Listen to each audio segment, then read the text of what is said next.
Welcome to your one-to-one school. Now what? Now, it's time to shift the way we're doing business in schools.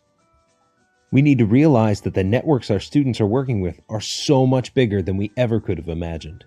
Their learning needs to be focused well beyond the classroom so that it can happen anywhere, for any number of reasons. So the first thing we need to realize is that we're going to be shifting our focus from all those things that we have excuses to why we can't do and focus more on how do we make things happen. We can turn the impossible possible. And there are a staggering amount of resources at our fingertips just to help us. Here are just a few of my favorites. So there are a lot of benefits to being a one-to-one school. For example, we save time looking for resources and getting them out to our students. This allows for deeper learning and cross-curricular connections. We can solve real-world problems and increase collaboration across the globe. We can even save money. A single iPad could replace hundreds of dollars of consumables. But we need to be honest. It's not without its drawbacks as well. Having devices in the room can be distracting, which forces us to have a little bit different classroom management. And we can easily overload our students with the amount of work we can give them. But really, we have to change the whole way we approach our classroom. They're not staring at the board looking for answers.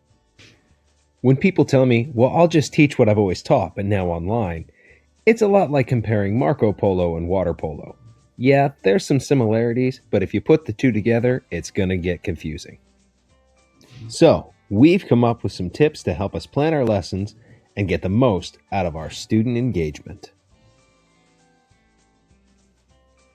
First, we want to keep students focused on a central goal. Starting with essential questions lets our students know the expectations up front and helps keep them focused on one idea at a time. Next, we want to remember that less is more.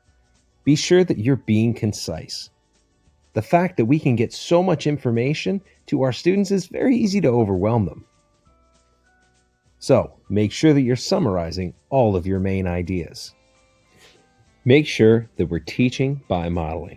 Seeing and doing are very powerful for our learners, and if we can't be there right in front of them, using videos and interactive media help the students be able to go back time and time again.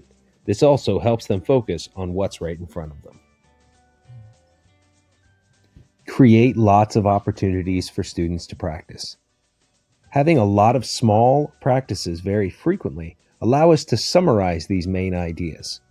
So make sure that we're building in small assessments every 10 or 15 minutes. As always, we want to have a safety net in place. This allows our students to fail and try again, hopefully learning from their mistakes. Be sure to connect with multiple mediums. It's no surprise to every teacher out there that students learn differently.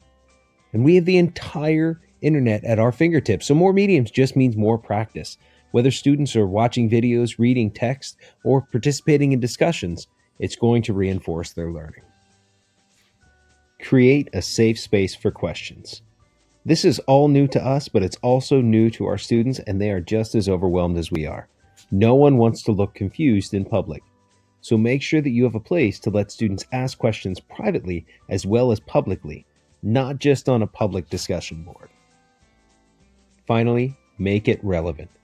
Students learn so much better when they connect the material to real-world situations and understand why they're learning what they are. The question I always got from students is, how does this apply in my life? So make sure that you include a real-world connection. So let's summarize what we talked about here today. Number one, keep students focused on a central goal.